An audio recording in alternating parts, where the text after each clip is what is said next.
All right, so we are live, and we are now going to be talking about not PPC today, but all things product sourcing. So, as they say in real estate, you don't make your money on the sale of the product or the sale of the property. You make it when you buy the property. And so, we're going to be talking about the same concept in regards to selling products on Amazon. So, I'm super excited to have Sebastian Herz from Signify, who's going to share with us global product sourcing strategies. So, Sebastian, thank you for joining us here on the My Amazon Guy live stream today.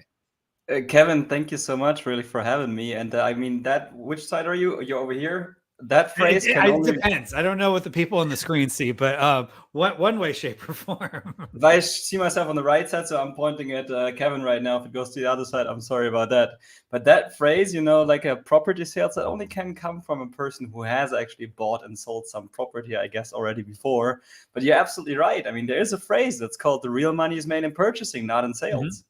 Fully true. Very true, very true. Because everything works on a spreadsheet, but until you actually get out into the real world, things don't work quite as well. So, in real estate, I'm not a huge real estate investor, but I have a house. I bought and sold my old house, so I've been involved on both sides of the table in the transaction. But what I can also say though is that as a seller, I've bought products, and I know that sometimes you think you're going to have a certain selling price, but everyone has a plan until they get punched in the mouth, as Mike Tyson used to say. And then Amazon comes in and, adds more fees. You get fees for sending products in. You get fees for not having enough product in. You get a fee for this, a fee for that. So all these things add up. And so, one of you can't control Amazon's fees. Maybe you can influence and, not have too much inventory in stock and things like that, but you can't influence the fees that they're going to charge. But you maybe can work on sourcing and things of that nature. Is that a fair statement? I guess so. And I was about to beg you to please stop because I start crying soon. It is indeed. I mean, we're sellers ourselves as well. We have two own brands for 10 years. And yeah, like you say, it works on, it works on Excel. It works on the spreadsheet. There are no bumps. There are no hurdles. There are no taxes. There's no, taxes you should calculate in, but there's no trouble really calculated in. And then Amazon comes and hits you straight in the face, left, right, and center. Yep. And there's a few things that may go wrong. So there's, on the other hand, I mean, also you guys teach it as well. There's quite a few things you can still optimize besides, of course, sourcing as well. Yes. So there's a lot you can do as a seller. That's the good news. So there's things you can do with, if you're not subscribed to our channel, please subscribe to our channel for the latest on, listing optimization, PPC, SEO, all of that fun stuff. Will help you with that. But, there are things that people can do from a sourcing end. Now, I love the fact you mentioned, Sebastian, that you also have been a seller for 10 plus years in two brands. So you've seen what works and you're living in the trenches. So this is a good opportunity for folks to ask questions. Now, I just want to make sure, can everyone hear us okay? Because I feel like there's always a technology glitch that doesn't work. Like, for example, it's raining here. Sometimes that messes up my internet. Sometimes the microphone I intend to have working isn't, connecting properly. These things happen. I hear you well. Well, I'm glad you hear me, but I just want to make sure that the folks out in YouTube can hear. So if you don't mind, click the little thumbs up icon and also just add to the chat that you can hear. And just as a reminder, if you've never been on any of the live streams, at least that I do, sometimes I randomly reward participation. I am the king of the participation trophy for at least folks, not necessarily, I think everybody in the world gets a participation trophy, but I do believe in rewarding participation in these live streams. So you never know, I might throw out a random participation trophy. So Drip Fit, yeah, so you can hear fine. So Drip Fit, email Kevin at myamazonguy.com. And I will give you access to, I don't remember, I know you've gotten things before from me, but I will give access to the CTR course, a new course on how to create more clickable images on Amazon. It's a $100 value. It's yours free. Just email Kevin at myamazonguy.com. And sounds like you think this live stream is great stuff. So we'll get into a lot of great stuff here in a moment. I do have some questions that have come in. But before I get into kind of the format and all of that, Sebastian, do you mind just, I know you mentioned you are a current seller, but just share everybody a little bit about your background. Sure. I mean, originally by university, I'm not an Amazon seller. And by the way, on one hand, I hope this doesn't contradict with you guys, but Go for it. let's not call each other Amazon sellers. Let's call each other, in most of the cases, brand founders. And Amazon, please, please, please, should be one channel that we sell on. An important channel, big channel, probably the biggest one we can get. But again, we want to build brands, right? And that's where I went a little bit further, and of course sell on Shopify as well, do a little bit of social media, get some influencers in there, and or also got the product into more than 1,000 big box retail stores in Germany, and now help others to achieve the same, to get the product into retail, to get the products into media and all of those things. But again, Amazon, of course, is a super important channel. Originally by university, again, I'm not an Amazon seller. I'm an electrical engineer, German guy, German, and stayed with a company, ABB, world market leader in industrial automation for 12 years. They took me, or I begged them to please take me, what do you call, like a cross-border again. I was lucky enough to get in high school to go to the US for 1 year back in high school. Spend a year in Michigan. So I've seen hot summers and deep snow. Oh, okay. Where in the hand were you? There, Kalamazoo. Kalamazoo. Okay, nice. Yeah, close to Kalamazoo. Nice. For those who aren't familiar, Michigan is shaped like a hand. So Michiganders, and my wife is from Michigan. She's from Dearborn. They always point at their hand unless they're from the Upper Peninsula. But side note, I'll let you continue. True. Well, then stayed with the company that took me to China, took me to Singapore, was 12 years with the company before we set off and did our own. No, it's not true. I started back then in 2014 in like the last stretches of China. I bothered my wife too much to have a couple of weeks off of work for doing so much overtime, so that I started actually listening into The Amazing Seller, Scott Walker. Oh, yeah. I'll meet him one day. He definitely has changed my life. Started listening to the podcast, started selling products, and I was like, hey, hold on. I'm in China right now. Isn't that like, yeah, let's get some samples and let's get the stuff started. Okay. And that was starting to drive it from the side on, and my wife has been doing sourcing all her life long. And after a couple of years, that's what I always say is like, what can you not against women? Win. So you decided to win together, basically? I guess so, yes. That's the diplomatic way of expressing it. I mean, if she comes 3 times to say, can you not join? You know, you have access to the sellers and this and that, and you sell on, or we're sellers ourselves. I said, no, do your sourcing. I'll stay with my brands. Look where I ended up. now you're also doing sourcing. So gotcha. Okay. So basically you and your wife do sourcing and selling. Correct. And if I'm correct, you've saved brand owners over $500 million on sourcing on Amazon, or for whatever channel they're selling on. I mean, if I would say that, yes, that would be a lie, because it's our team. I mean, it's not me or my wife alone anymore. We have built quite a large team, I think, for a sourcing company, and it's the ladies. It's all women in the company, but yeah, it's been hitting more than $500 million in savings. Not expenses, but savings. And that's incredible, because, you know, my Amazon guy, we like to talk about how we help folks generate over $800 million a year in sales on Amazon, but you have to have a lot of sales to have $500 million in savings. So that's pretty impressive. So folks, this is your chance to ask questions when it comes to sourcing, how to figure out how to save money on costs, because every dollar you make in sales is basically, at least on Amazon, is 85 cents that could flow to your bottom line, depending if you have other costs.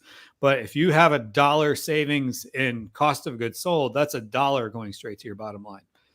And you don't have to raise your price on your customer, or maybe you can too, but it's another way to grow the business is by, you know, improving your bottom line. So if you have questions, ask them in the chat. I know we've got some PPC related questions in, which we'll ask those here in just a second to get Sebastian's opinion. And we'll get to those. And just as a reminder, though, I randomly will be rewarding participation, and I might be rewarding participation more so when it comes to sourcing side of things. So sometimes people think like, I've already done all the sourcing. I've already figured it out. Now's a chance to figure out how you might save some money. So to at least get that conversation started before we get into some of the other questions, Sebastian, what is one thing someone could do today to figure out how to save money on their products? Think if your product can potentially be bought cheaper. Same or better quality, of course, is the base requirement. But always think, what if my, for example, best sellers, what if I save 10 cents, 20 cents, 30, 50, a dollar, two, or five, depending on how expensive the product is, and whether there's a potential. And the sourcing, of course, or the savings, of course, didn't come from the beginners, because you can't really, when you have a first product, have any comparison of what the product purchasing is. Also, us ourselves grew over time and learned ourselves like, hey, actually, the biggest benefit we do for intermediate or large sellers in terms of resourcing the bestseller products by saving money. Another one is, if it's not only about when you have bestsellers, but when you're looking into products, don't just go for 2 or 3 quotations.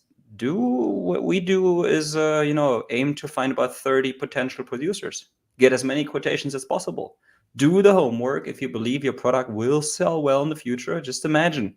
Again, it's going to be 1,000, 10,000, 50,000, or only 500 products in a year sold, depending on what if you can get a product cheaper.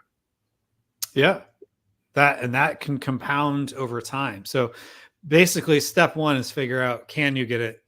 Now, the question some people might be wondering is, yeah, but I've asked my supplier and they said no. Yeah, well, duh, of course. I mean, the same supplier would not necessarily bend that. That's actually also not true. We had just right now a great success story. There was a guy, I think I'll make the dramatic finale, or was it in English word? Finale. There we go. Sorry, I'm a German, not a native speaker in English. Your English is way better than my German. Probably better than my German as well. Anyway, he bought products for $180,000 every 2 months, and of course believed, he had the feelings like, hey, this is probably a little bit too high in the charging. We went with him to China, to the Canton Fair, walked over there, found a similar product, and all of a sudden it's like, hey, hold on. Why does he here at the trade show, where people usually offer higher prices because they need to pay for a booth, already offer something lower? And we went deeper and did research. I mean, you don't need to go to trade shows to do real price negotiations and digging, for the simple reason as well, you may not really find the best prices there. And we found several more, and in the end, he doesn't pay $180,000 every 2 months now anymore. He pays $103,000.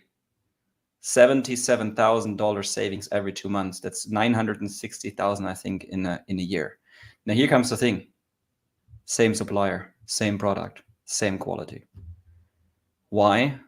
Because we found so many alternatives, and showed them, like, look, I mean, we can go to so many alternative producers, and you only find them by doing the work, by digging in, by finding them, by going through. We use like 55 different platforms worldwide, globally, to find producers, and or Google, and or call, and or Baidu, Yandex, Bing, call them, ask for the next connection. And this is just, I mean, it's tedious work.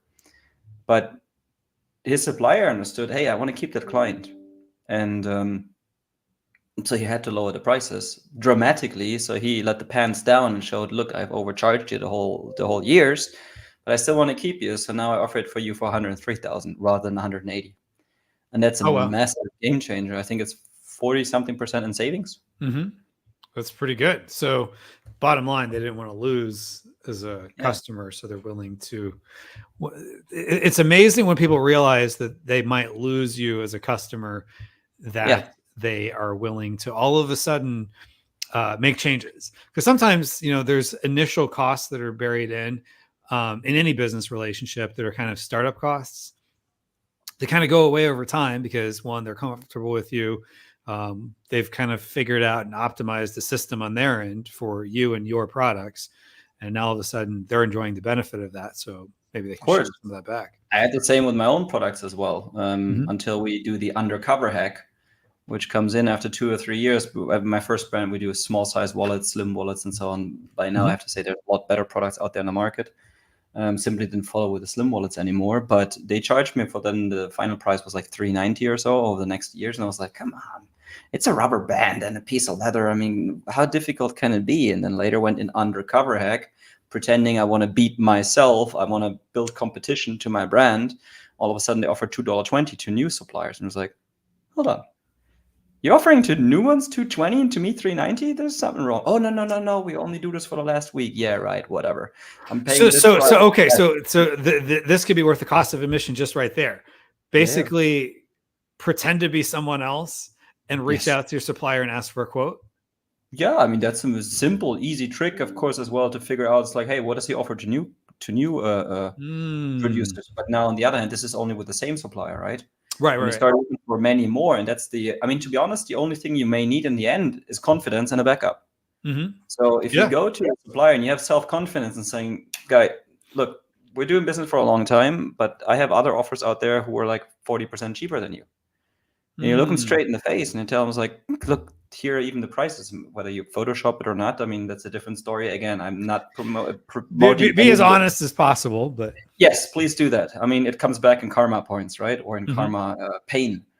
Now, on the other hand, if you don't have backups and he says, no, sorry, then I'm backing out and I'm not doing this for you, or maybe you're just bluffing, then you don't have a backup. But if you do have a backup and you can show us, like, look, I can also go to others. The quality of them is not so bad, or it's the same quality. Why should I stay with you? And in the end, it's a business relationship, right? It's about money. Yes, it's between humans. And if you have built a good relationship with your supplier who has delivered solidly over the last years, I mean, I also recommend, pay them a little bit more. Stay with them. You have the peace of mind instead of going with a completely new one who may be a few cents cheaper or so, and build up that whole thing. You never know what happens to his business. Maybe he runs out of problems. Maybe his supply chain crashes. Maybe he becomes I almost said a bad word, but maybe I can use a German bad word. And he doesn't like your nose anymore and doesn't deliver to you anymore. Then what? Then you build, and never burn bridges, please, to your previous supplier. Even if you decide to switch suppliers, always keep them warm. They may still have additional nice other products that you could source from them as well. That's true. Yeah. Don't burn bridges in business and life in general. Always end on a high note. Always be the bigger person when in doubt. Even if they're not going to be the bigger person, so to speak. So, all right. So let's get down to some questions. One question we have from Idahosa Bullion: why can't I loving my Amazon account? And how can I get my Real Detail accounts from Amazon, my business zone? I'm not sure I fully understand the question. So feel free to let us know. Are you asking about reporting? Are you asking about frustrations that you have? If you have frustrations, we can feel your pain. We probably have them too. But if you could clarify that, and we'll circle back around. But another question we have here from Backup Terry: let's say you accidentally archive all active campaigns for a listing. What is the best way to recover from this? I don't really archive campaigns. I usually just kind of pause them. Can you unarchive a campaign? That's actually, to be honest, a good question. I don't think I've ever archived one. You can archive, I remember, like single keywords or so, but and get them back or delete them from the archive. But full campaigns, I've never archived myself before. Yeah. So can you unarchive a campaign from Amazon advertising? We're going to have to potentially come back to that because I don't know the answer. And in 9 years of selling, I've never heard that come up. But I like the name. It fits it really. Like if it's Backup Terry, that's really about having a backup for the active campaigns and archiving. Cool name to it. So I don't know if you can unarchive them, but anyway, we'll have to come back to that later on. All right. So Sarah asks, we apply low bid, but CPC is higher than our bid. What is the solution? All right. We're turning into PPC. We apply low bid. Well, I think some of the original questions were PPC related. So, right. Of course. Let's still see if we can figure them out myself from sourcing or as an app, as a seller. We apply low bid, but cost per click is higher than our bid. So what is the solution? Maybe I guess you would have a percentage on a first page or a top of search or a rest of search activated that they get the higher percentages. And or what are the other switches you can set in PPC campaigns where Amazon allows to increase the bids? But Well, on they the other also hand, some have of up that, and down. So yeah, not just down only, but up bidding. So that could be it. bidding strategy, that's Uh-huh. correct. Yeah, the Yeah, bidding that could strategy be is increased correct. by like 100%, I think, and the other ones below, they were like up to an additional 900% or so they could go up, right? Yeah, and one thing I find sometimes too is like it could also be the window of time you're looking at. So I've had times where, I've lowered a bid on a keyword, and then let's say a week later, I come in and I optimize for, let's say, the last 60 days, Mm. but I lowered the bid on the keyword 7 days ago. So my bid shows lower than most Over the likely last what the 30 days. results are. So it could also be the reporting that you're looking at too. Mm.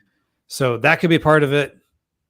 So dig into your account to figure where that could be. Like Sebastian mentioned, it could be a placement modifier, it could be up and down bids, it could be something else, it could be the data you're looking at. So take a look to see what it could be. Oh, and it says the bidding strategy is down only. So it's probably a placement modifier or a data issue of the time frame you're looking at would be my thought process. That's pretty All right. cool that you can see the LinkedIn questions, I think, from here, yeah? Coming in Yes. StreamYard. Yes. Nice. So LinkedIn questions come in through StreamYard, which is nice. So if you have questions on LinkedIn, we're also on Facebook. Of course, we're on YouTube, where the bulk of our views come from. We're also on Twitch, and Oh, I don't even wow. know what that icon is. And we might be on Instagram. I don't know. We were doing Instagram for a while. I don't know if we're still doing Instagram. I don't personally watch a lot of stuff on Instagram, but that's just me. Maybe it's because I'm old. But anyway, so up next, Laser Glick asks, how does selling toys require special lab tests? If so, what's the process and costs? What's the factory share one certificate to all Right. vendors? All right. So this is a good question. This is a little more sourcing related. So I'll Of let course. Sebastian. And that all depends, of course, on the country that you're selling in, whether it's the US and so on. It depends also on the toy. Depends on, usually I say, or we sometimes have some clients who come and say, you know what, I don't care what kind of product it is, as long as it's as difficult as possible to launch, to get as many certificates as needed. For the simple reason, because less entry or a higher barrier of entry to have less competition in there. So one of the suggestions I always bring is like, I want to see somebody finally bring in like a pacifier that plays music or so. You have a baby product, you can take it in the mouth. It's an electronic product. In Germany, you would probably also not only have the electronic law, but also the battery law, plus all of the nature or environmental protection laws you may find in. So the short answer to it is, of course, it depends on the product of how many certificates would be needed. There would be research needed to be done of what kind of product is it, what kind of laws does it fall under. Is it when it comes to, let's say, it has a Bluetooth connection maybe as well, because you want to measure the pulse of your baby on its tongue, or I don't know what crazy functions you could have. It would question, is it the RED, the radio emitting device guideline, and check in there. So for once, when your supplier gives you the certificates, they will say, oh, we have everything. Don't necessarily rely on it, because they say, of course, I have everything for the country because I want to sell you that product. In the end, if you can't import it, it's your problem, right? So on the other hand, what I would do and suggest is, of course, to check with the customs, to check with the any guidelines you have. And then also when it comes to certificates that they may have, question is, are they real or are they photoshopped? Are they still valid? Are they valid at all? And question is also, depending on which guideline, it may be that it needs to be done on you, as you are the first importer or the first contact who brings the product into your economic region. Have it, for example, over here, myself in Germany and or in the EU, any of the products that you bring in, you must make sure that you, as the first importer into the EU, the economic European economic region, you will have to provide and make sure that, you're fully responsibility for the certificates, for the product safety. And here it comes whether the certificates can be done on somebody else, and that's the true and the real ones, and they're not faked, and or they need to be done by you. depends as well. Our second brand is a cosmetics brand, and we, for example, must be the ones who are registered in the CPNP database, which is the European database for cosmetics or cosmetical products and whatever other stuff. So you can't say that this is either or. It depends on the certificate, depends on the product, and all. That's why you have also research for what kind of product safety tests do need to be done for which kind of category. And it's not only depending on the category, it's depending on the product. Can it be taken in the mouth? Can it be swallowed? Can it be what product material is it from? If you go into the EU, you must do the REACH tests, for example, finding out about chemical components, and so on and so on. So there may be quite a few different tests and safety requirements to be fulfilled. Got it. And I love that you said that, basically you're creating, this is my word, not yours, but I'm summarizing, somewhat of a moat around your product by doing something that's a little more difficult. If you think about it, like at least here in the US, like you hear about like government regulations and stuff like that. Who do you think actually wants the government regulations more than anybody else? The existing companies that are already in there, because it makes it harder for their new competition to come in. So if you can come in somewhere where you can at least, jump over the hurdles and get the lab tests or whatever, but someone else is going to say, it's not worth it, Yeah. So I mean, some lab tests you also may see they cost a couple $100. Some other ones may cost a couple of thousands of dollars. The same as when we come in with a patent, you want to fight a patent, and or you want to go into a patent. It can be a local one that maybe a couple, I guess for the US, a couple thousand, or some of the couple $10,000s of dollars as well. Oh, good deal. Yep. All right. So good sourcing related question here at Laser Glick. So anyone else with sourcing related questions, feel free to ask them into the chat. You can ask any related questions. We'll be more than happy to do our best to answer them, but we will take priority for sourcing related questions. Sourcing could be finding a product, identifying a product. What do I need? How do I optimize the product that I already have? Which, correct me if I'm wrong, Sebastian, you guys have helped some big name brands, including ones that may have a smile in their logo. Yeah, and we're allowed to say it even. Yes, we do sourcing for Amazon's own brands. Oh, okay, good. I don't have to just hint at it. Well, good deal. So that's awesome. So you've done sourcing for sellers just starting out, sellers who are maybe mid-level sellers, decent sellers, quite a few of but then also some big brands. Of course. And as well, also, it's not only limited to Amazon, but one thing that came to my mind here right now, still Laser Glick, about the question. Indeed, it makes sense, Sanders, of course, to ask your supplier, depending on how much it would cost to get the certificate done by the company, and they should invest into it, because if they want to sell into the US, they must make sure that, this test is being done and the product is valid to sell and be imported into the US. Now, on the other hand, if you think the product test, and again, this takes some research of finding out what a certificate is and what the test would do. We also search, of course, for labs and find out the prices.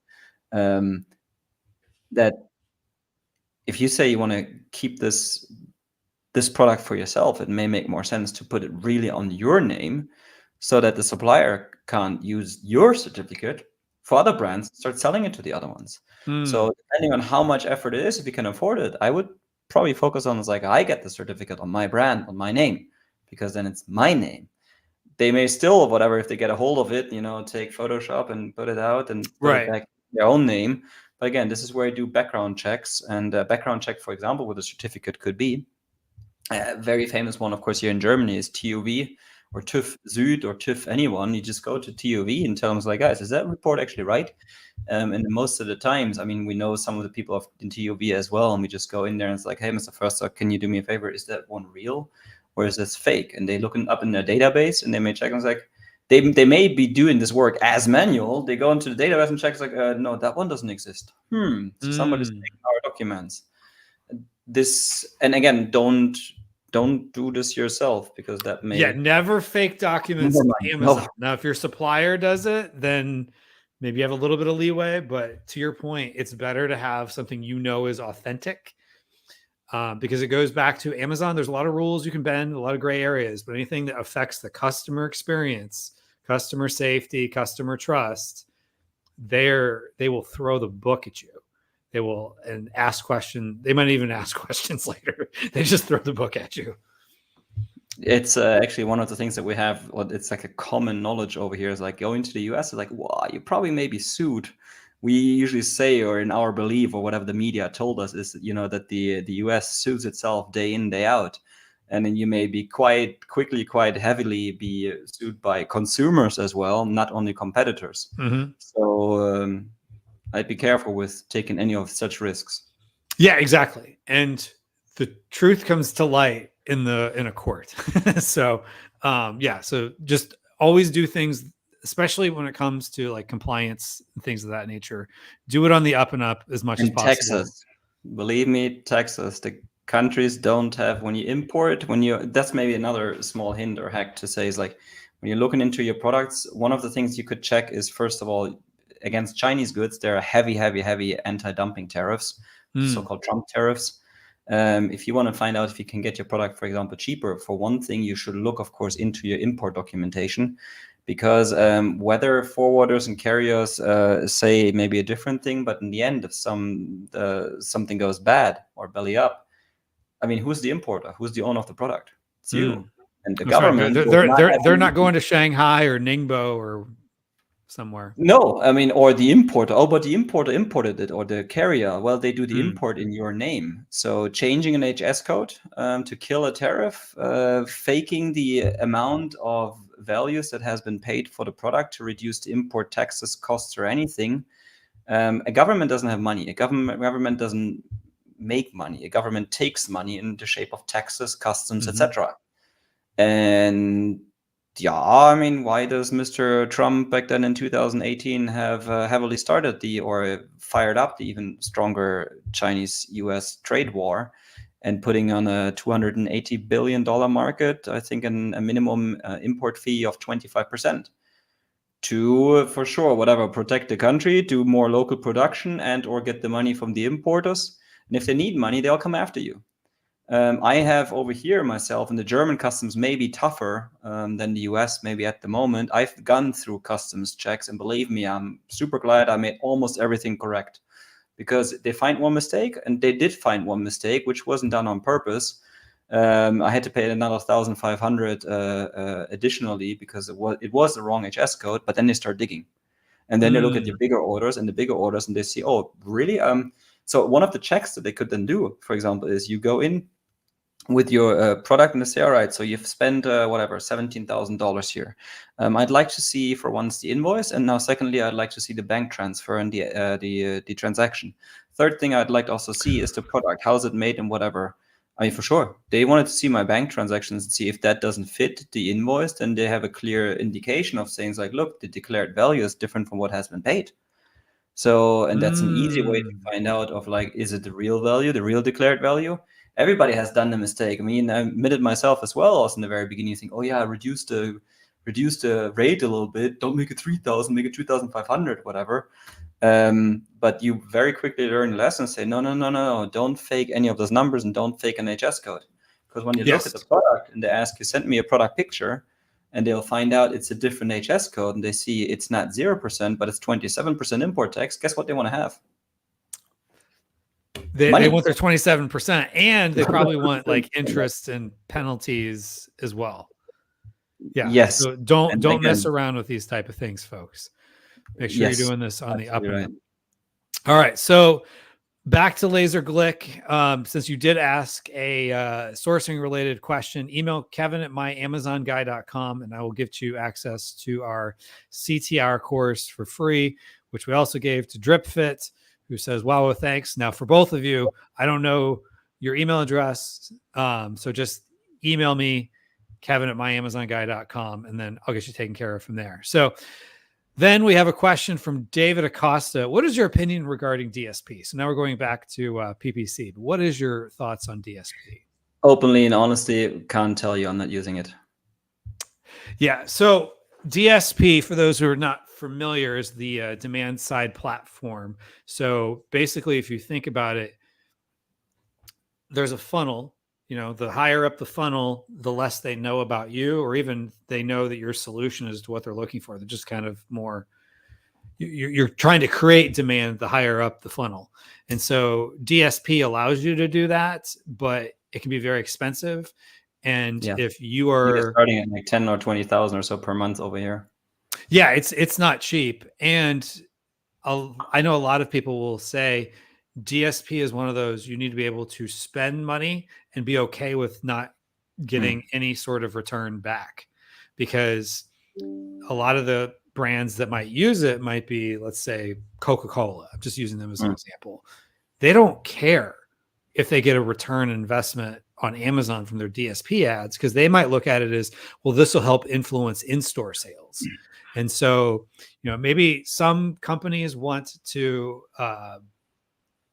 switch up, like they were getting a lot of sales, or they were spending a lot of money on ads for billboards and TV, and maybe there's not as much inventory for impressions on TV and billboards and et cetera, and newspapers. And so now they're basically giving them more kind of ads like that. So just something to keep in mind. And besides DSP, one of the things that I see myself running at the moment quite well, or I'm also running my accounts now through a partner company. We discovered like a simple small thing of just running video ads. One of them is like a key pouch that we're doing, and just recorded like a selfie video. My wife was holding the camera, just putting it up in there, and we've seen quite some. I mean, it's just the normal basic ads when you do a sponsored product, sponsored display, sponsored brands, and putting a simple video up on there. I would guess, and I see as well through DSP, the different opinions over here. But when you're not yet there, I think there can be quite a few potential advertisements on the Amazon platform itself already as well. Yes. So I would say focus on sponsored products, maxing that out, then start looking to sponsor brands, sponsor display, maybe even first looking at, the cost of your product itself, optimize that, then maybe start looking into DSP. And, not all products are meant for DSP. So either you have a big brand and you can get the sales somewhere else and you're just okay with that because you're so big and you got such a big budget, and you're in a use it or lose it scenario where if you don't use your budget this year, your boss's boss won't give you the money next year, then maybe you think about it. But if you're looking to put $1 in and get $2 out, that would probably not be your best thing to focus on now. This is maybe on the other hand also, I mean, this is one of the major points that you can also focus on when it comes to profit. Depending on if there's time later on, I usually right now give a presentation quite often, 4.5 hacks or basics about how to save money, not only of course in sourcing, but there's a few other things. And when you looked into PPC and any of the spendings, I mean, think about actually, for sure, I myself see it as well. Own mistake. I keep too many keywords running, too many products also running. They're not really profitable, and I'm cross-financing it with a margin from my good keywords or from my good result. And things like, why am I taking that money, the profit, and dropping it over here, where it turns into like no success? Why don't I just kill my bad keywords? Always, of course, with the human touch, because some of the keywords, of course, they may still be very important. And or why don't I kill, to many of you, or to many also, many times also to me, some of the products, they're our babies.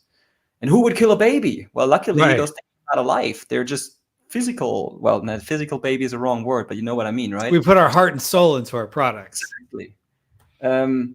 And I've had one of them was like a slim wallet, made out of wood, so nice and everything. I believed this thing a long time to be dead until there was like an external traffic source for a media guy writing about the wallet, and all of a sudden, bam, 15,000 revenue in 3 days. And I was like, wow, that's nice.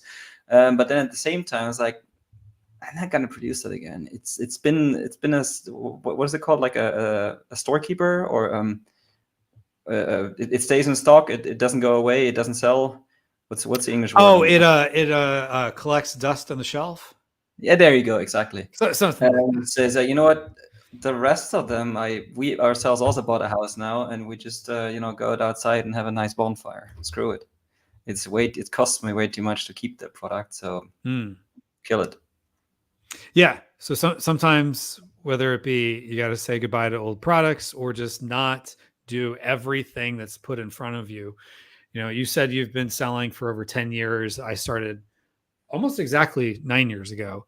And, the level of what you can do and the levers you can pull has gone up almost exponentially, it seems like, on Amazon and other platforms you could be also selling on. So just because someone says this could work doesn't necessarily mean it could work for you. So focus more on the basic blocking and tackling, to use an American football analogy, as opposed to, worrying about trick plays, would be my scenario, or my suggestion. All right. So another question. Bern asks, just finalized my product with manufacturer and about to pay for 1,000 units. Woohoo!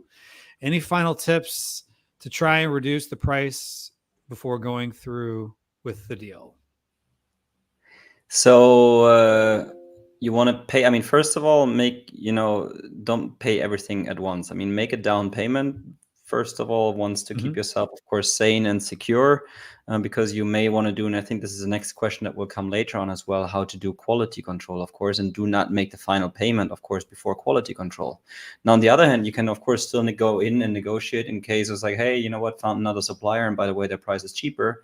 I mean, sometimes it's not only about the price, sometimes it may also be about payment terms. Can you negotiate whatever at 30-70, like 30% down payment, 70% after final quality control before shipping? Or can you go in even deeper and do a 20-30-50, like 20% down payment, 30% after production, 50% after receiving, maybe 60 or 90 days after receiving, depending on, you said, I think if I understood this correct, my manufacturer and about to pay for 1,000 units. So maybe it's the first product.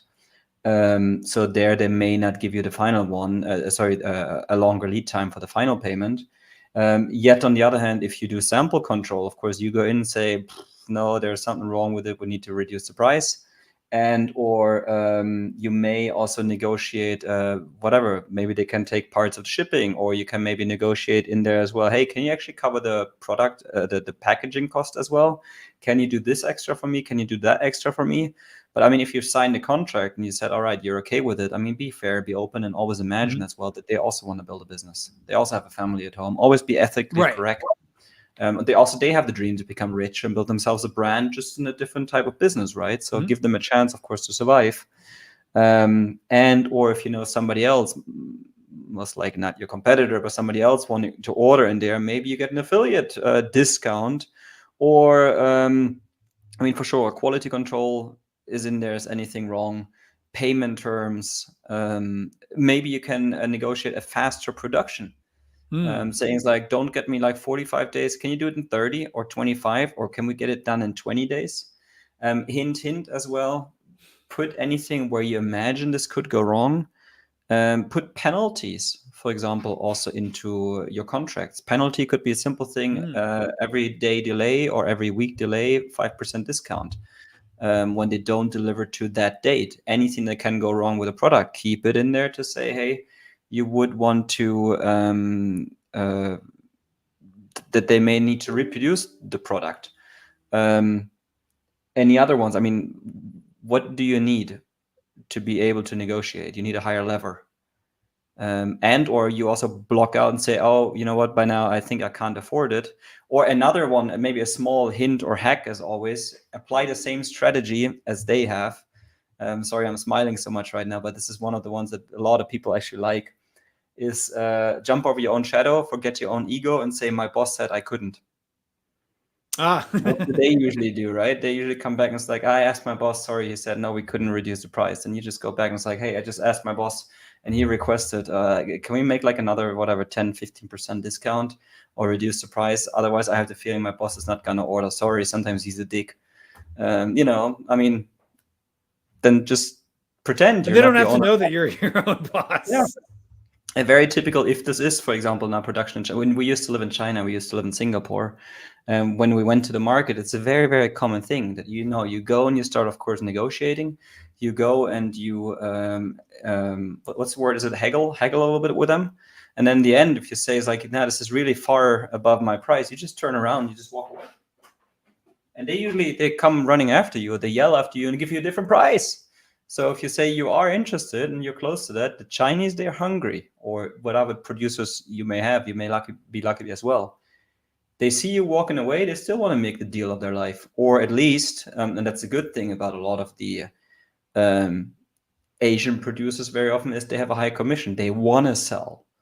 So try maybe some of those techniques. I hope this helps a bit.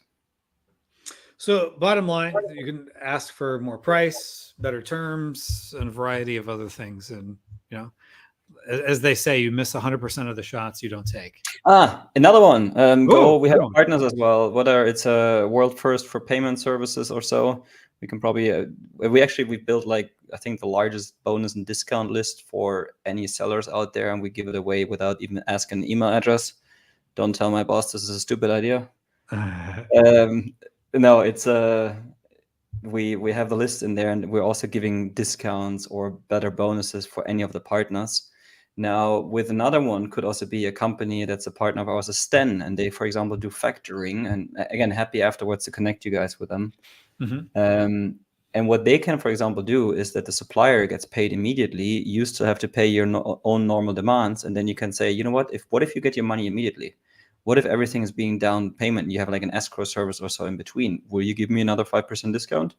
Of course, the suppliers are happy to get the money immediately. I mean, also those are a few basic. I mean, always think here.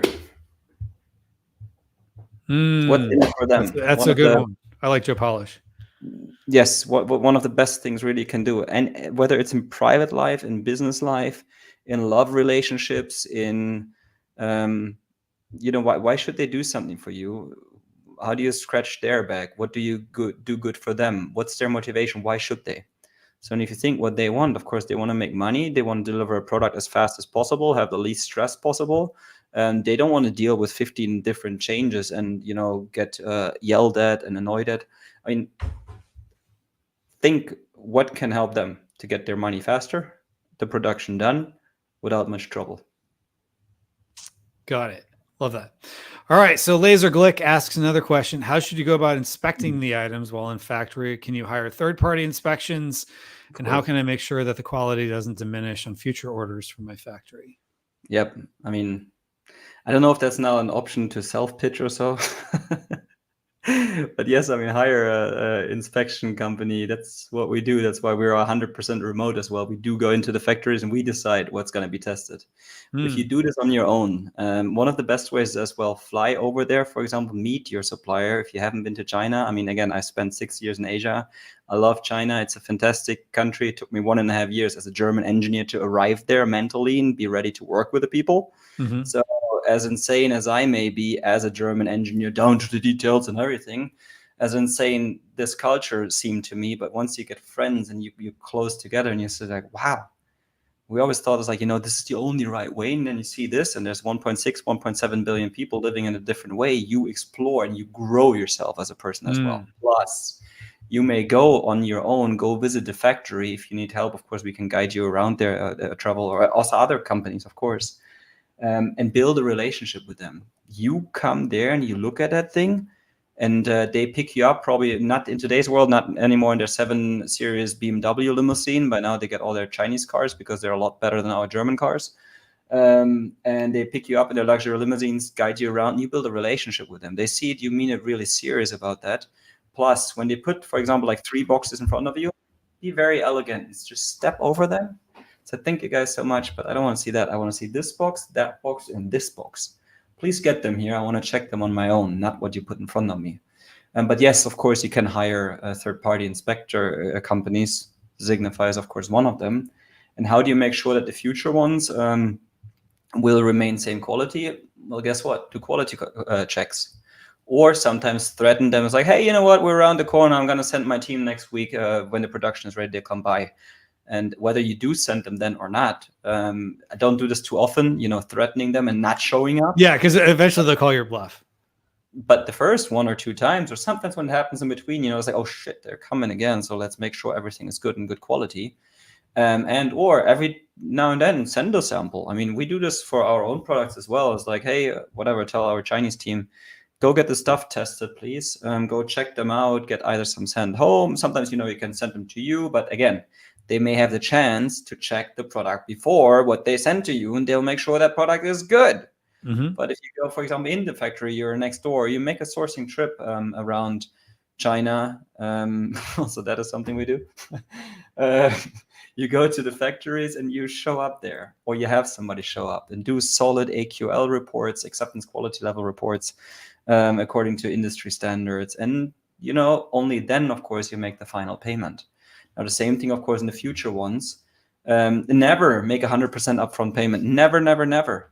Also, if you don't want to check the quality, but then you have something in your hand to say, it's like, I made 20% instead of 30%, which still covers their production. And I guess most of the times, unless they know you very well and trust you enough, that in the end, you can just come and say, okay, quality control, I want to see the product. Otherwise, you don't get the money.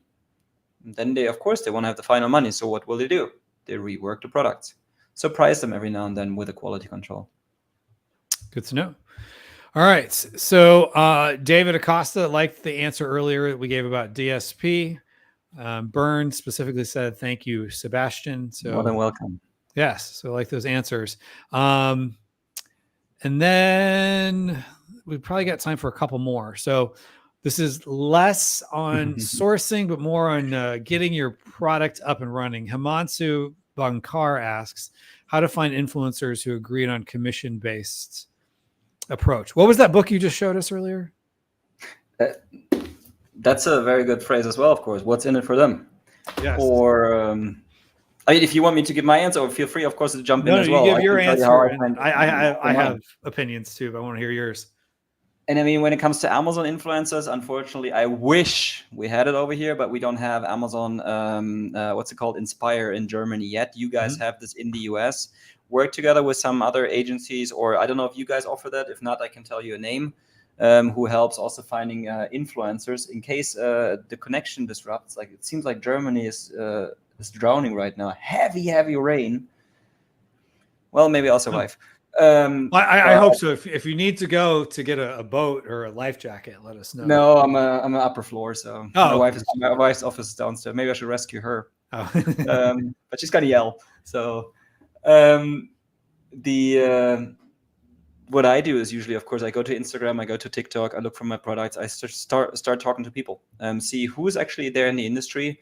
You can go also on YouTube and find people who talk about such similar products and, the smaller amounts, but sometimes also you have larger ones who say, you know what, I believe in your product. If you're fully convinced, like if you can give an elevator pitch and show how your product is revolutionizing the market. We do this with our cosmetics, for example. We do get influencers say, holy cow, this is really good. Actually, I have belief in this product. You know what, send me that stuff. I'll start posting. Let's target a commission of 3%, 5%, 7%, 10%. And or start with smaller ones, of course, as well. But there's also so many influencer databases, influencer research tools, finding out who talks about those products, find out about what's the engagement rate that they really have, or is it all fake followers that they have? And or I think one of the cool things on you go on YouTube, you type in your keyword, whatever the product is, and I think that, or just in general, also to Google, and I think is it amzn.to. So this would then find you out, for example, blog pages that do talk about their product and have a link to Amazon, which is most likely somebody who uses. Because the Amazon associate link is Amazon TN. Yeah, correct. Partner. What's it? Not partner network. Partner network. The associates. Right? Yeah, exactly. So who want to earn money on that? It could be comparison pages. It could be lifestyle bloggers or dog bloggers or whatever your product is. So, and yes, that's kind of the same as sourcing. Go talk to them, speak to them, invest the time, talk, call, communicate.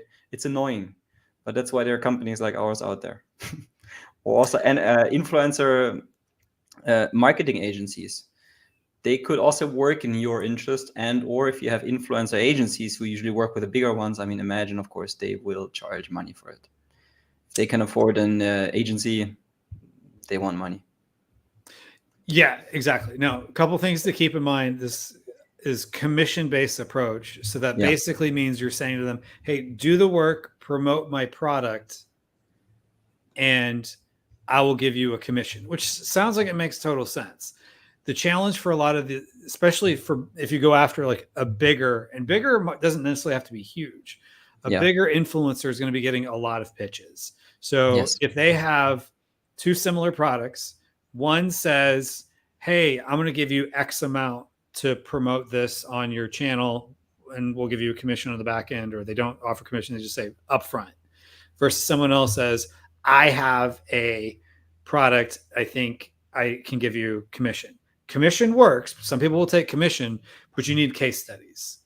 So Yes. you're almost better off in the beginning looking at it is you're giving free product away so you can do case studies and or pay a little bit up front to do a case study, because there are as many influencers that are out there. There's more brands that want to work with influencers than there are influencers relative to a brand. Now, there are some influencers who, may have a huge following, and just for a free product, they're like, sure, why not? And others who are a little too self-important that want a lot of money up front. So you got to kind of test it. And like the book said, find out what is in it for them, and not commission, but like what is important to them. And so try to figure that out. What you can, especially if it's smaller ones who want to build themselves up to become an influencer, you can say, you know what, I mean, I'll help you promote this, I mean, this may be your stepping stone to get more deals in the future. And, or we have some of them on the other hand as well, who are like the faces of our cosmetics and saying, you know what, I mean, I made you like the face of the company, or the face of your, like that, the representative of that brand. This fell asleep a little bit due to ourselves not much focusing on it for a while, because we only focused again on Amazon and see what this leads to. And on the other hand, say, if it becomes big and you bring this into big box retail and you one day make some advertisement, I mean, you show their face on your brand, okay? So you can also, of course, say things like, guys, we're going to build a brand. We've done this before, or this is our target. And once we one day get whatever into CVS pharmacy or into Walmart, and imagine we put some products in there, maybe we could, depending on how good it goes, if you want to, we may put your face on that product. But that's, like always show them, what do they want? They want, of course, more followers. They want good content for them. That's the same when you go to podcasters. Don't pitch, bring them good products, bring them trust, build them up. They want to build a business. They want to earn money. Give them a better commission. If you say 15% is your Amazon fee, maybe give them 15% and say, you know what? Oh, by the way, we also have an Amazon attribution link. So you have both chances. You can sell on my Shopify store, which of course makes it a bit more difficult because the conversion rate is lower, or you directly send traffic to Amazon. I can't give you 15% then, but let's say 7. But on the other hand, we have a conversion rate of 40%. So all you need to do is send traffic, and 4 out of 10 of them will order, and you get your 7% commission. And or I make you the brand face for the future, and or this. Things that they want. And the best things about this is having calls with them, and you hear about their family, you hear about you don't want to hear what stories I heard, and this went into naked pictures with others and suing with the ex-wife. This is a family show. It can go quite deep, and you don't need all of this. But by this, you learn what those people want to achieve in life. And when you help them achieve, that's actually the best way of selling, right? If you help them achieve what they want to what they want to achieve, and you can help along the way, I mean, their problems are solved, right? You're a problem solver. Selling in the end, solving problems. And if you want to sell to them, the same as, by the way, when you do work with producers, in the very first moment, please understand, you're not buying, you're selling. You're selling the idea that they should please work with you, whether it's an influencer or whether it's a producer. They don't need you. They really don't need you. They survive. They have the production. They exist already. It's nice for you to come in as well. So paint them, I always say, a positive but realistic picture of the future. So what do you think you can achieve with them? And if this is big enough for them, they may jump onto your idea and just start working with you. If you're two small potatoes and they see, dude, I have like 500,000 followers on Instagram already, I'm working with bigger brands, then you may not convince them. Build yourself up. Yep. Because then also you become desirable. Yeah, there's a concept of, I think it was Jesse Itzler, who you might not know Jesse, but you've probably heard of his wife, Sarah Blakely, the founder of Spanx. Yes, people have heard of Spanx. And one of the things he said one time in a talk I heard him give was create an entrepreneurial resume, meaning it's easier to sell people on, I've done this in the past. Yes. And sometimes you have to kind of level yourself up. Yes. But over time, if you look at like, you have all these wins that you can show, Absolutely. like, hey, I got this amount of money for this company. We helped them, you know, with getting another network of influencers that they wanted to work with completely separate from me, but it helped open those doors because I worked with these people. So the more they see you as someone that can help them in other ways, that creates other value. Let me help you over time. Let me prove this as a point also in sourcing here for you is that when you go to a supplier and you start talking about the FOC, the first order quantity, and you say 500 units or 50 units, then think yourself is like, that guy probably sits there right now on the couch, has dinner. For me, it's what day is it today? Tuesday. It's Tuesday only. Holy cow! A Tuesday evening, sit with a wife, you know, on the couch, and it's like, why should I get up and write you a quotation right now for 50 units? Go paint a positive but realistic picture to say is like, okay, 50 units are 500 now, but in 3 months, 6 months, 12 months, it's maybe going to 2,000, 5,000, 20,000. And oh, by the way, I've built a business before. I am right now wanting dog leashes from you, or I want this, whatever, a cat litter. But I've built before like a leash brand for cats, and we're selling already like 20, 30, 50,000 products a year. And all of a sudden they see is like, right, he had success. So he knows how to build up cat leashes. That could be a complementary product. Why shouldn't they sell it actually? And their positive but realistic outlook for the future may be something that's realistic. So you show, like you say over here, entrepreneurial diary or like a CV, and you can show them like, we've done this. And this gives so much more trust. And if you can share a link or so and even something more, that's why people, of course, who come there and say, hey, I'm Nike, I want those shoes from you.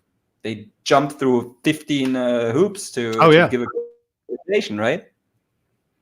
Exactly. So you might not be Nike yet, but do what you can to move yourself closer and closer. So this is a really good discussion. I enjoyed it, Sebastian. If people want to learn more or follow you, where should they go? I mean, I think very, very simple, if we may, is just signify.net. There's a booking or a link for a booking call, and just have a first exploration call and see, is there potential to find this product in China and other countries? Is there potential to reduce the purchasing cost of your existing bestsellers, and maybe by how much, just to get a rough guess whether it's possible and or from other countries. And or you may find me, I mean, obviously, I guess on LinkedIn, on Facebook, on Instagram and TikTok, even though I'm not that active there. Just book a call on signify.net, zignify.net, and then there's like a book a call.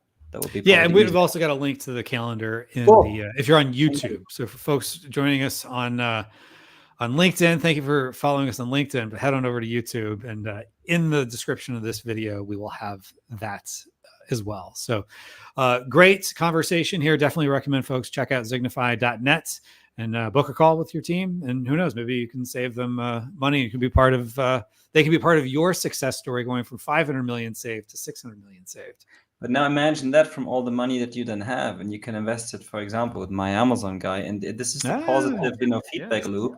In terms of you have more money. Either you go on a lot of vacations, if that's possible, to get a lot of money out of it, or you spend it into more of the same product, or you spend it into sourcing additional products, grow your business, and or imagine you do have more money than your competitors to get yourself, where's top left here, advertising spot number one, the one, here goes my camera again, sorry for that. Oh, that's all right. That was very intuitive there. Your camera zoomed in as you were talking about. But totally good. Oh, there we go. We're zooming out. That's fascinating. But then you have more money available to invest into good marketing and sales, optimize the listings, and just imagine the positive spiral upwards, right? So better purchasing costs, more possibilities to sell, more products, more units, more sales, more money. I mean,